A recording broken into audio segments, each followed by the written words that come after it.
انسان نا تین چیزوں کی وجہ سے نا بڑا ڈسٹرب ہو جاتا ہے، اس کی دنیا، کاروبار، گھر، بچے، بیوی، ہر چیز ڈسٹرب ہو جاتے ہیں، اور وہ تینوں چیزوں کے اوپر اس کو نا قابو نہیں ہے۔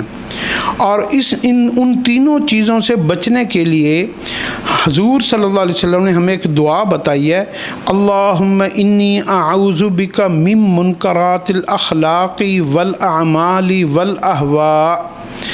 اے اللہ، میں آپ کی پناہ میں آتا ہوں کہ میرے اخلاق گندے ہو جائیں۔ جس بندے کا اخلاق گندہ ہو جاتا ہے وہ کاروبار میں ختم ہو جاتا ہے، رشتوں میں ختم ہو جاتا ہے۔ تو اخلاق کا گندہ ہو جانا انسان کو کہیں کا نہیں چھوڑتا۔ تو اس سے اللہ کی پناہ مانگی جائے کہ میرے اخلاق گندے نہ ہو جائیں۔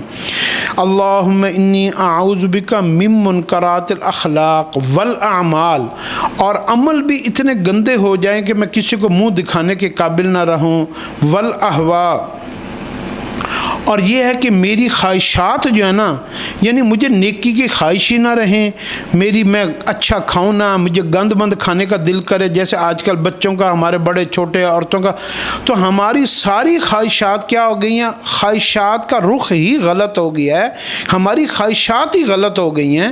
تو اللہ سے کیا پناہ مانگی جائے؟ یا اللہ مجھے اپنی پناہ میں رکھ کہ میرے اخلاق گندے ہو جائیں، یا میرے اعمال گندے ہو جائیں، یا میری خواہشات گندی ہو جائیں جو تجھے ناپسند ہوں۔